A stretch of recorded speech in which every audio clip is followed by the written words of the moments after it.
In the opulent halls of the Sterling mansion, where crystal chandeliers cast diamonds of light across marble floors and the air hummed with the chatter of the elite, a little girl named Lily sat alone in the corner.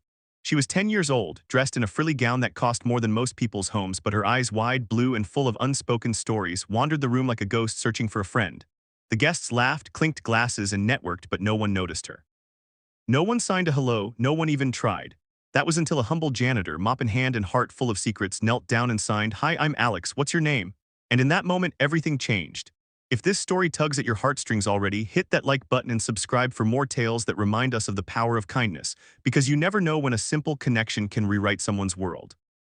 Lily Sterling was the only child of Victor Sterling, a billionaire tech mogul whose empire spanned continents. Victor had built his fortune from nothing, rising from the gritty streets of Chicago to the penthouses of New York through sheer grit and innovation.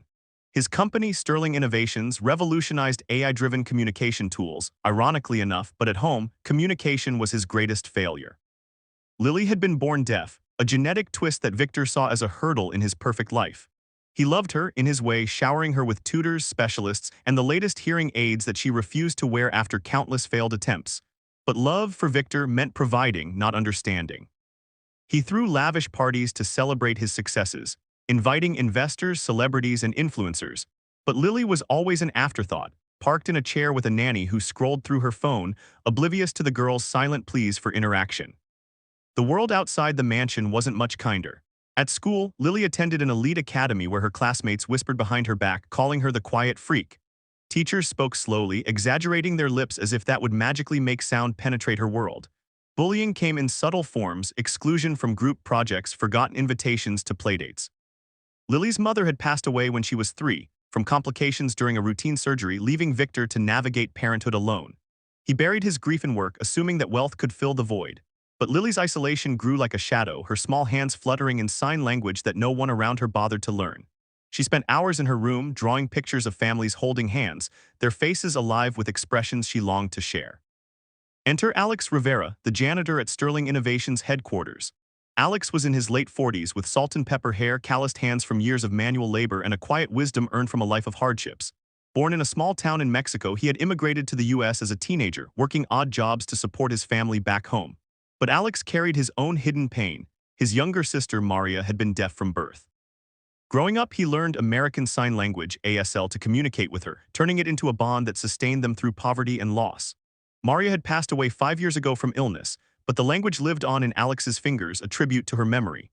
At Sterling Innovations, Alex was invisible, a man who cleaned up after the powerful, emptying trash bins filled with discarded ideas and half-eaten gourmet lunches.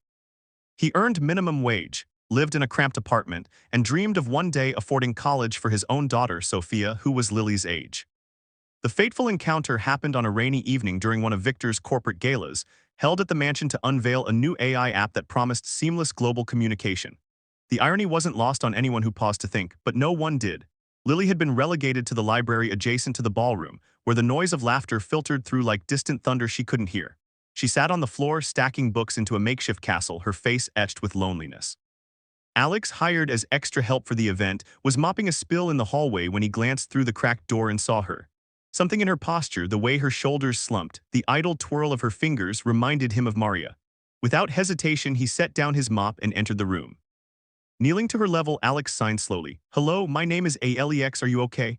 Lily's eyes widened in shock, then lit up like stars. No one outside her specialized tutors had ever signed to her before. Her hands trembled as she responded, "I'm Lily, no one talks to me." What followed was a conversation that flowed like a river finally unchained. Alex asked about her drawings. She showed him sketches of imaginary friends who signed back.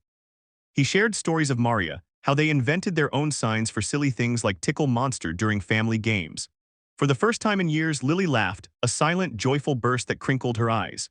Alex didn't pity her, he saw her, truly saw her, as a bright, curious child trapped in a world of silence imposed by others. But their connection didn't go unnoticed. Victor, stepping away from the party for a quick call, caught sight of them through the door. His first instinct was fury, a janitor of all people interacting with his daughter. He stormed in, demanding to know what was happening. Alex stood calmly, explaining in broken but respectful English that he knew sign language from his sister. Victor dismissed him curtly, sending him back to work, but the seed was planted. That night, as the guests departed, Lily tugged at her father's sleeve, signing excitedly about Alex. Victor, exhausted and tipsy from champagne, waved her off. We'll talk tomorrow, he mouthed exaggeratedly, but tomorrow never came. Work calls piled up, and Lily's enthusiasm faded into the background once more. Days turned into weeks, and Alex found subtle ways to connect with Lily. He volunteered for shifts at the mansion during events, always finding a moment to slip into the library or garden where she played. Their talks became a secret ritual, Alex teaching her new signs for animals and emotions, Lily sharing her dreams of becoming an artist who painted stories for deaf kids. Sophia, Alex's daughter, even joined once via video call, the two girls signing back and forth about school and favorite colors. It was a bridge across worlds, wealth and want, silence and sound, but challenges loomed. Victor's security team grew suspicious of Alex's lingering presence, reporting it as unusual behavior. Whispers spread among staff, was the janitor overstepping? Meanwhile, Lily's isolation at school worsened. A group of kids mocked her during recess, imitating clumsy signs they saw online, leaving her in tears. The turning point came during a stormy night when Victor hosted a high-stakes investor dinner. Lily, usually confined upstairs, wandered down amid the chaos, drawn by the flickering lights. A power surge from the storm knocked out the electricity, plunging the mansion into darkness. Panic ensued, guests fumbling for phones, Victor barking orders. In the confusion, Lily tripped over a cord, hitting her head and crying out silently. No one noticed at first. The room was a cacophony of voices she couldn't join. Alex, who was on cleanup duty in the kitchen, heard the commotion and rushed in with a flashlight. Spotting Lily on the floor, he signed urgently, "Are you hurt? Show me." She pointed to her forehead, a small cut bleeding. Alex scooped her up, carrying her to the bathroom to clean the wound, all while signing reassurances. "It's okay, you're brave, like a superhero." Victor arrived moments later, his face pale with worry. Seeing Alex tending to his daughter with such care, something cracked inside him. For the first time, he watched their interaction, the fluid dance of hands, the trust in Lily's eyes. After the lights came back on and guests left, Victor confronted Alex not with anger but curiosity. "How do you know sign language?" Alex shared his story of Maria, the bond that shaped him. Victor listened, really listened, his empire-building facade crumbling. He admitted his failures. "I've given her everything money can buy but not what she needs." Alex, ever humble, replied, "It's not too late, language is love, start with hello." From that night, resolutions unfolded like petals in bloom. Victor enrolled in ASL classes, stumbling through basic signs at first but persisting. Family dinners transformed from silent meals to lively conversations, with Victor signing awkward but earnest questions about Lily's day. He fired the indifferent nanny and hired one fluent in ASL. At school, Victor advocated for better inclusion programs, donating funds for sign language interpreters and anti-bullying workshops. Lily blossomed, her grades improved, she made friends, and her art won a local contest for young talents. Alex faced his own challenges. Victor offered him a promotion to facilities manager, but Alex hesitated, fearing it would change their dynamic. Ultimately, he accepted, using the raise to fund Sophia's education. The two families grew close, with playdates where Sophia and Lily invented games that bridged their worlds. Yet not all was smooth. Victor grappled with guilt, reliving moments he'd ignored Lily's needs. One emotional night, he signed to her, "I'm sorry I was deaf to you." Lily hugged him, signing back, "I love you, Dad, now we hear each other."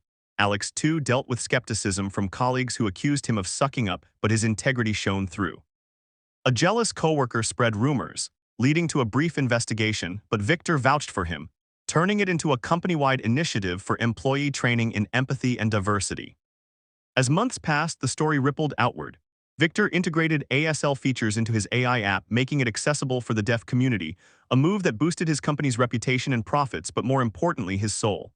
Lily's confidence soared. She started a YouTube channel for deaf kids, sharing stories and signs with Alex and Sophia as guest stars. The channel went viral, inspiring thousands. Victor, once a workaholic, balanced life better, even taking vacations where the family learned scuba diving, communicating underwater through signs, a metaphor for their journey. In the end, it wasn't wealth or power that healed the fractures. It was a single act of kindness from an unlikely hero. Alex, the janitor who saw what others overlooked, reminded everyone that true connection transcends status. Lily grew into a young woman who advocated for the voiceless, her father's empire now a force for inclusion. Victor often reflected, "I built a fortune in communication, but a janitor taught me how to speak." And Alex. He found purpose beyond survival, mentoring others in ASL at community centers. This tale shows that in a world of noise, the quietest voices hold the deepest truths. Empathy isn't a luxury, it's essential. If this story moved you, smash that like button, subscribe, and turn on notifications for more heartwarming narratives. Share your own stories of unexpected connections in the comments below. Remember, one small gesture can change everything. Stay kind, stay connected.